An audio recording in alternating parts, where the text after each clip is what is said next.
2 দিনের রাষ্ট্রীয় সফরে বুধবার চীনে পৌঁছেছেন মার্কিন প্রেসিডেন্ট ডোনাল্ড ট্রাম্প। তার ক্ষেত্রে বরাবরের মতোই এই সফরের একটি বড় অংশ হবে কেবল দেখানো কিংবা প্রচার। তিনি রাষ্ট্রীয় জাঁকজমকের মাঝে শক্তিশালী নেতাদের সঙ্গে ছবি তুলতে খুবই পছন্দ করেন।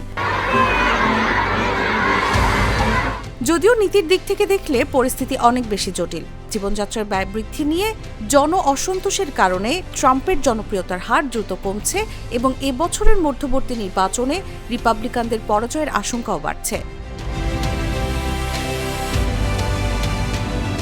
যেহেতু এই মূল্যবৃদ্ধির সঙ্গে ইরানের যুদ্ধের সম্পর্ক রয়েছে, তাই যদি বেইজিং তেহরানের উপর চাপ প্রয়োগে রাজি হয় তাহলে শি জিনপিং এর সঙ্গে আলোচনা কিছুটা সহায়ক হতে পারে।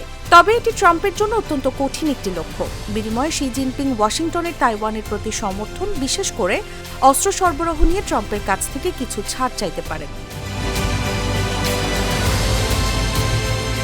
বেইজিং স্বশাসিত দ্বীপ তাইওয়ানকে নিজেদের অংশ বলে দাবি করে। তবে হোয়াইট হাউস এরই মধ্যে ইঙ্গিত দিয়েছে যে তারা তাইওয়ান নীতিতে কোনো পরিবর্তন আনবে না। ট্রাম্পের জন্য তুলনামূলক সহজ সাফল্য হতে পারে বাণিজ্য খাতে। গত বছর চীনা প্রেসিডেন্টের সঙ্গে করা শুল্ক বিরতির বর্তমান সমঝোতা অব্যাহত রাখা হতে পারে। এর ফলে যুক্তরাষ্ট্রের প্রযুক্তি খাত, বিশেষ করে প্রতিরক্ষা শিল্পের জন্য অত্যাবশ্যক চীনা বিরল খনিজ ও চুম্বকের সরবরাহ অব্যাহত থাকবে।